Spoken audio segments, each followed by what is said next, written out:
So మనకి క్లాస్లో ఎలాగైతే ఇన్స్టాన్స్ వేరియబుల్స్ క్లాస్ వేరియబుల్స్ ఉన్నాయో అలాగనే మనకి ఇన్స్టాన్స్ మెథడ్స్ క్లాస్ మెథడ్స్ ఉంటాయి. వీటితో పాటు general methods like static methods కూడా ఉంటాయి. సో ఆ మూడ్ని ఈ క్లాస్లో చూద్దాం. దాని తర్వాత మనం ఇన్హెరిటెన్స్ గురించి కూడా చూద్దాం.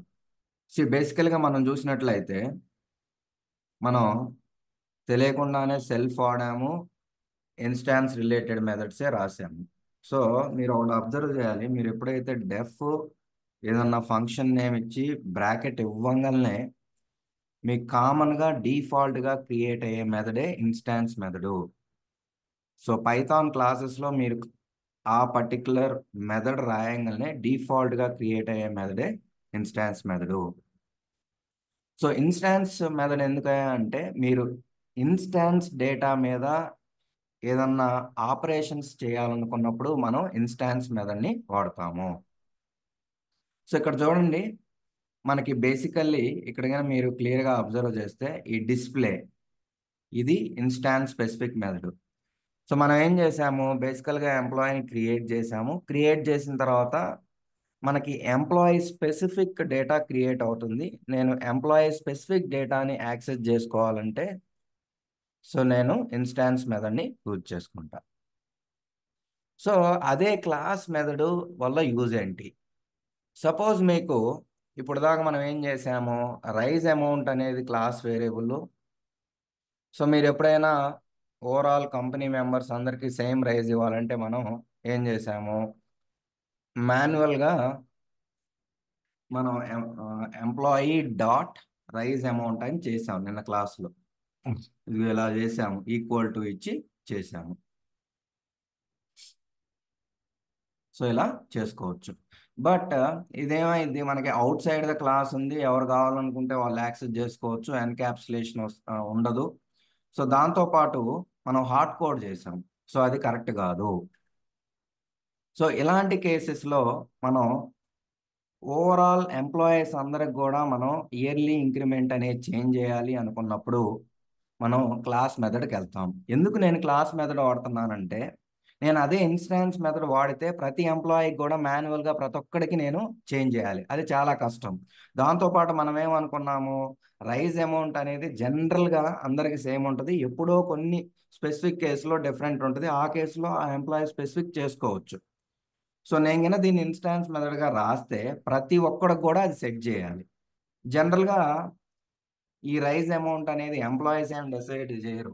ఎంప్లాయీ 1 ఎంప్లాయీ 2 వీళ్ళు డిసైడ్ చేయరు, కంపెనీ వాళ్ళు డిసైడ్ చేస్తారు. సో మనం ఆ ఎంటైర్ ఎంప్లాయీస్ మొత్తానికి కామన్గా ఉంటుంది రైజ్ అమౌంట్, అందుకే మనం దీన్ని క్లాస్ వేరియబుల్గా తీసుకున్నాం. సో దీంతో పాటు మీరు ఎప్పుడైతే ఆ మెథడ్లో ఇన్స్టాన్స్ రిలేటెడ్ డేటాని యాక్సెస్ చేసి ఆపరేషన్ చేయాలనుకుంటే ఇన్స్టాన్స్ మెథడ్ రాసుకోండి. ఎప్పుడైతే మీరు క్లాస్ వేరియబుల్ని యాక్సెస్ చేసుకొని ఆపరేషన్ చేయాలనుకుంటే క్లాస్ మెథడ్ని రాసుకోండి. So I hope you are clear why we're creating the class method. ఎందుకంటే నాకు ప్రతి ఎంప్లాయీకి ప్రతిసారి ఆ రైజ్ అమౌంట్ అనేది చేయలేను. సో అది కామన్గా అందరికి సేమ్ ఉంటుంది కాబట్టి నేను క్లాస్ మెథడ్ క్రియేట్ చేస్తున్నా. దాంతోపాటు క్లాస్ మెథడ్లో మీరు క్లాస్ రిలేటెడ్ వేరియబుల్స్నే యాక్సెస్ చేసుకుంటారు. సో ఇప్పుడు నేను జనరల్గా డెఫ్ సెట్ రైజ్ అమౌంట్ అని బ్రాకెట్ ఇవ్వగానే ఇన్స్టాన్స్ మెథడ్ క్రియేట్ అయ్యింది. సో మనకి డిఫాల్ట్గా క్రియేట్ అయ్యేది instance method. So how can we convert this method into a class? So మనం పైథాన్లో ఈ ఇన్స్టాన్స్ మెథడ్ని క్లాస్ మెథడ్గా ఎలా కన్వర్ట్ చేస్తామంటే, we have to use the decorator called class method. So మీరు డెకరేటర్ క్లాస్ మెథడ్ అనేది వాడుకొని దాని కింద రాసే ఫంక్షన్ని మీరు క్లాస్ మెథడ్గా ట్రీట్ చేయాలనుకున్నప్పుడు you have to decorate that function with the class method decorator. ఇక్కడ మీరు డెఫ్ సెట్ రైజ్ అమౌంట్, ఇప్పుడు చూడండి మీకు డిఫాల్ట్గా సిఎల్ఎస్ అని వచ్చింది. సో జనరల్గా మనం క్లాస్ అంటాం కదా, ఈ సిఎల్ఎస్ అనేది ఒక పారామీటర్ ఇక్కడ. So default as a convention we use CLS or you can use any other name. So బేసికల్గా మనకి సెల్ఫ్ అనేది ఎలాగైతే ఇన్స్టాన్స్ని పాయింట్ చేసిద్దో ఆబ్జెక్ట్ని, సిఎల్ఎస్ అనేది క్లాస్ని పాయింట్ చేసిద్ది. సో ఆ క్లాస్ యొక్క ఆబ్జెక్ట్ అడ్రస్ని పాయింట్ చేసిద్ది, సెల్ఫ్ ఏమో ఆబ్జెక్ట్ యొక్క అడ్రస్ని పాయింట్ చేసిద్ది. సో మనం కనుక ఇది లేకుండా రాస్తే అది ఇన్స్టాన్స్ మెథడ్ అయ్యేది. సో రెగ్యులర్గా మనం క్రియేట్ చేసే మెథడ్స్ని ఇన్స్టాన్స్ మెథడ్స్ అంటాము. సో మీరు ఎప్పుడైతే ఆ మెథడ్ని క్లాస్ మెథడ్గా కన్వర్ట్ చేసుకోవాలంటే you have to decorate with the class method decorator. So ఇప్పుడు మనం ఏం చేద్దాం అనుకుంటున్నాము? సో మనం అందరికి కూడా ఈ రైజ్ అమౌంట్ అనేది సేమ్ ఇద్దాం అనుకుంటున్నాం. సో సో మనం యూజర్ని అమౌంట్ పాస్ చేయమని అడుగుదాం. ఫ్లెక్సిబుల్గా ఉండాలి కదా, హార్డ్ కోడ్ చేయకూడదు. ఈక్వల్ టు అమౌంట్ అని ఇస్తాం. Sorry, cls not self. So ఇక్కడ సిఎల్ఎస్ఏ అని ఇవ్వాలి ఏం లేదు, ఏదైనా ఇచ్చుకోవచ్చు, వర్క్ అయింది. యాజ్ ఎ కోడింగ్ స్టాండర్డ్ పెప్8 పైథాన్లో పెప్8 అనేవి కోడింగ్ స్టాండర్డ్స్ ఉన్నాయి. దాని ప్రకారం సిఎల్ఎస్గా ఇవ్వాలి. మీరు ఏదేది ఇచ్చినా మీకు సెంటాక్స్ ఎర్రర్స్ రావు, జస్ట్ వార్నింగ్స్ వస్తాయి. వార్నింగ్స్ అనేవి కోడింగ్ స్టాండర్డ్స్ ఫాలో అవ్వకపోతే వస్తాయి. సో ఇక్కడ చూడండి, ఇలాంటివి పెప్8 వార్నింగ్స్ అంటాం. ఓకే. సో ఇప్పుడు నేను ఈ మెథడ్ క్లాస్ మెథడ్ కాబట్టి I have to call with the class name dot set raise amount. So ఇప్పుడు అమౌంట్ నేను పాస్ చేస్తున్నా, అంటే ఈసారి అందరికి 6% హైక్ ఇద్దాం అనుకుంటున్నా. సో ఇక్కడ చూడండి, నేను employee dot set raise amount అన్నప్పుడు ఈ ఎంప్లాయీ అనేది అంటే క్లాస్ అడ్రస్ అనేది డిఫాల్ట్గా ఇంప్లిసిట్గా ఆటోమేటిక్గా ఈ ఫంక్షన్ కాల్ వెళ్ళినప్పుడు వెళ్ళిద్ది. సో దాన్ని ఇది క్యాప్చర్ చేసిద్ది. ఈ పారామీటర్ సిఎల్ఎస్ అనేది క్లాస్ అడ్రస్ హోల్డ్ చేసుకుంటుంది. సో క్లాస్ అడ్రస్ ఉంటే క్లాస్లో ఉన్న డేటాని మీరు యాక్సెస్ చేసుకోవచ్చు. దాంతోపాటు నేను ఎక్స్ప్లిసిట్గా అమౌంట్ అనేది ఎంత రైజ్ చేయాలో అది పాస్ చేస్తున్నా, ఎంత పర్సంటేజ్ అనేది పాస్ చేస్తున్నా. సో నేను పాస్ చేస్తుంది 1.06. సో చూడండి, ఇంతకుముందు మనకి 1.04 ఉంది. మనం అది ప్రింట్ చేసుకోవచ్చు before and after. So I will remove all this other stuff for time being. Just printing employee dot raise amount. So ఇప్పుడు చూడండి, ముందేమో మనకి 4%, తర్వాత 6% చేంజ్ అయింది. సో ఇప్పుడు దీనివల్ల అడ్వాంటేజ్ ఏంది? ప్రతి ఎంప్లాయీకి నేను సెట్ చేయాల్సిన పని లేదు. ఇప్పుడు ఏ ఎంప్లాయీ ఉన్నా కానీ వాళ్ళు ఏంది క్లాస్ డేటాని యాక్సెస్ చేసుకోవచ్చు. ఈ క్లాస్ నుంచి ఎవరు ఎన్ని ఇన్స్టాన్స్ క్రియేట్ చేసినా వాళ్ళందరూ యాక్సెస్ చేసుకోవచ్చు. అదే నేను క్లాస్ లాగా పెట్టకుండా, ఇది క్లాస్ వేరియబుల్ కాకుండా, దాంతోపాటు ఇది క్లాస్ మెథడ్ కాకపోతే ప్రతి ఒక్కడికి నేను క్రియేట్ చేయాలి. అన్నెసరీగా మెమరీ స్పేస్ వేస్ట్ కదా. అందరికి సేమ్ అనుకున్నప్పుడు ఒకసారి ఉంటే సరిపోయేది కదా కాపీ. మీరు అదే ఇన్స్టాన్స్ వేరియబుల్ క్రియేట్ చేస్తే ప్రతి ఒక్కడికి ఒక కాపీ అయ్యిద్ది. సో మీకు అన్నెసరీగా మెమరీ కూడా ఆక్యుపై అయ్యిద్ది. సో ఏ కేసులో ఏ వేరియబుల్ వాడుకోవాలి, ఏ మెథడ్ వాడుకోవాలి అనేది మీ రియల్ టైం నీడ్ని బట్టి మీరు డిసైడ్ చేసుకోండి. సో ఇదైంది. సో ఇప్పుడు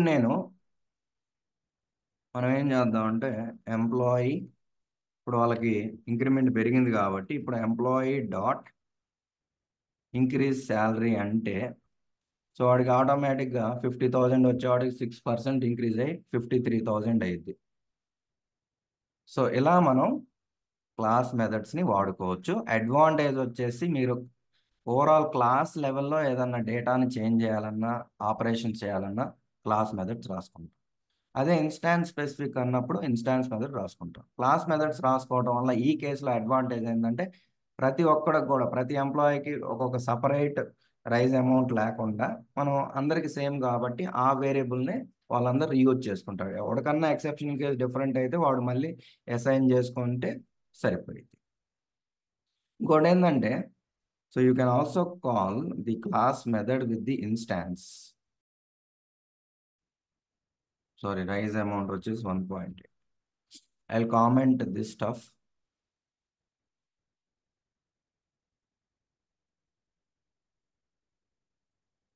So we can call the class method with the instance also. So ఇప్పుడు చూడండి, ఇంతకుముందు డిఫాల్ట్గా మన క్లాస్లో 1.04 ఉంది. సో అది 1.08 అయింది. సో ఇక్కడ పాయింట్ ఏంటంటే టెక్నికల్గా ఇది కరెక్ట్ కాదు. సో రియల్ టైంలో ఎవడు క్లాస్ మెథడ్ని ఇన్స్టెన్స్తో కాల్ చేయలేరు కదా, కాల్ చేయొచ్చు, చెయ్యరు.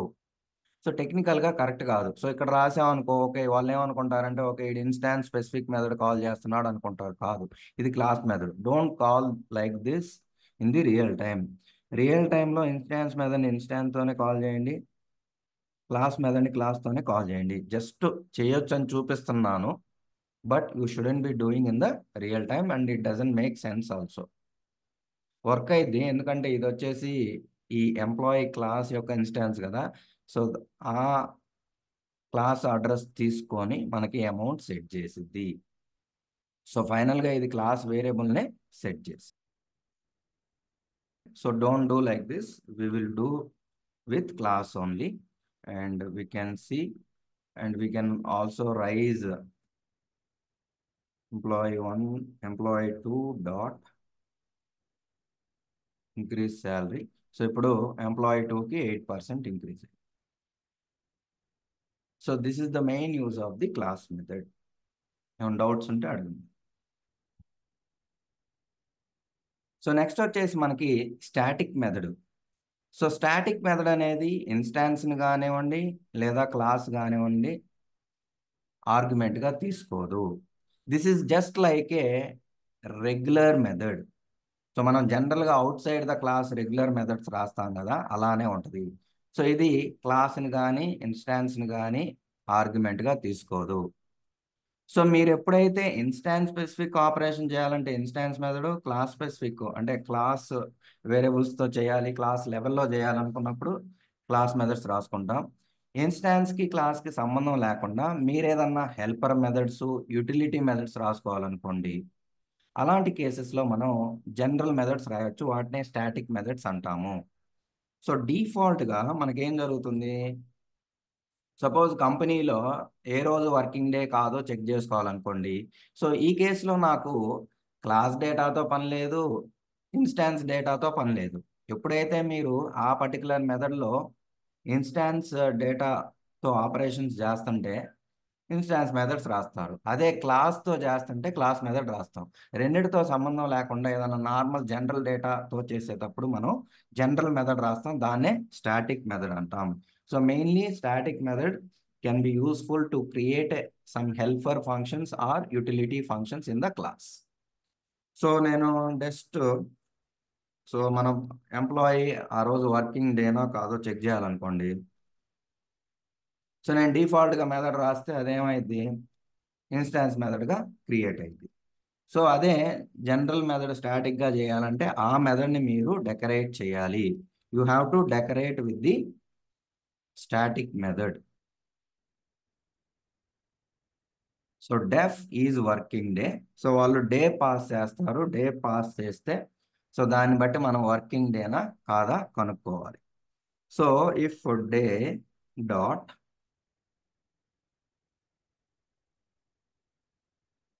ఇది వీక్ డేనా కాదో ఇచ్చిద్ది. ఎక్స్ప్లెయిన్ చేస్తాను ఈ కోడ్.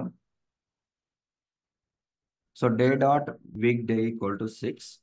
సో ఇదైతే మనకు అది వీక్ డే కానట్టు, will return false, otherwise will return true. So explain చేస్తాను ఏం చేస్తున్నా ఏంటనేది. సో జనరల్గా మనం ఈ డే టైమ్ ఆపరేషన్స్ చేయాలనుకుంటే మనకి పైథాన్లో we have a module call date time. So ఇది ఎనీవే మాడ్యూల్స్ ప్యాకేజెస్ వచ్చినప్పుడు మీకు డీటెయిల్గా ఎక్స్ప్లెయిన్ చేస్తాను. So date time dot, so date అనేది క్లాసు, దీంట్లో ఒక మెథడ్ ఉంది టుడే. సో ఇదేం చేసిద్దంటే ఈరోజు డేట్ ఇచ్చింది. సో నేను ఈరోజు డేట్ని డేలో స్టోర్ చేసుకుంటాను. సో స్టోర్ చేసుకొని దీన్ని నేను ఆ ఫంక్షన్కి ఆర్గ్యుమెంట్గా పాస్ చేస్తాను. సో దో ఇది ఇన్స్టాన్స్ క్లాస్ మెథడ్ కాకపోయినా కానీ you have return inside the class. So we cannot directly access, you can access using the class name or instance name. So మీరు ఎలా అయినా యాక్సెస్ చేసుకోవచ్చు, లేదా you can call with the instance also.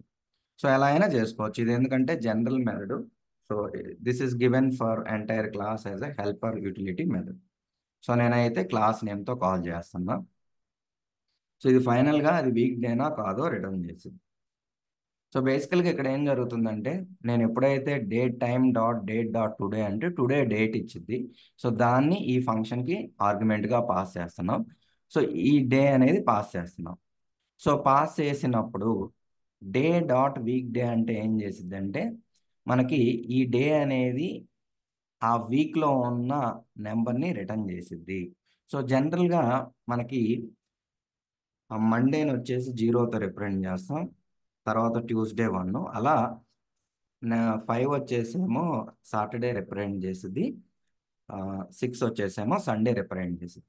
So మీకు ఇక్కడ ఫైనల్గా ఈ method ఏం రిటర్న్ చేసిద్ది అంటే నెంబర్ని రిటర్న్ చేసిద్ది. ఈరోజు సాటర్డే కాబట్టి మనకి వీక్ డే ఫంక్షను 5 అనే వాల్యూని రిటర్న్ చేసిద్ది. సో ఇప్పుడు మన కండిషన్లో day.weekday = 5 అవును.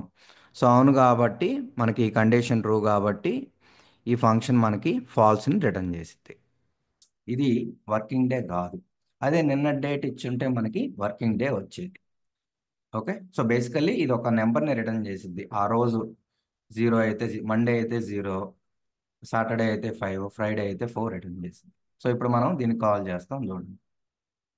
సో ఇది ఫాల్స్, ఇండియాలో ఈరోజు వీక్ డే కాదు. సో నేనేం చేయొచ్చు అంటే నాకు కావాలనుకుంటే, so I can just today's date ఇవ్వకుండా నువ్వు కావాలనుకుంటే డేట్ కూడా పాస్ చేసుకోవచ్చు. సో 2024 ఇయర్, సో మంత్ 4 ఇస్తాం.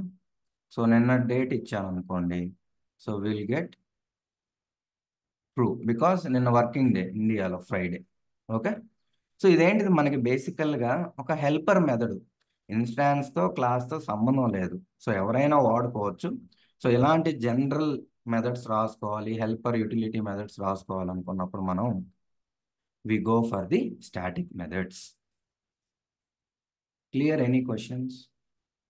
మనకి సమ్మరీ వచ్చేసి ఇన్స్టాన్స్ మెథడ్ అనుకోండి. అది ఎప్పుడు క్రియేట్ చేసుకుంటామంటే, మనం ఎప్పుడైనా ఇన్స్టాన్స్ వేరియబుల్స్ మీద ఏదైనా ఆపరేషన్ చేయాలన్నా లేదా ఇన్స్టాన్స్ వేరియబుల్స్ని యాక్సెస్ చేయాలనుకున్నప్పుడు మనం ఇన్స్టాన్స్ మెథడ్ని క్రియేట్ చేస్తాం. ఇంకొక ఇంపార్టెంట్ పాయింట్ ఏంటంటే, మనం ఇన్స్టాన్స్ మెథడ్ని క్రియేట్ చేసినప్పుడు దాంట్లో ఫస్ట్ ఆర్గ్యుమెంట్ అనేది మనం సెల్ఫ్గా డిఫైన్ చేస్తాము.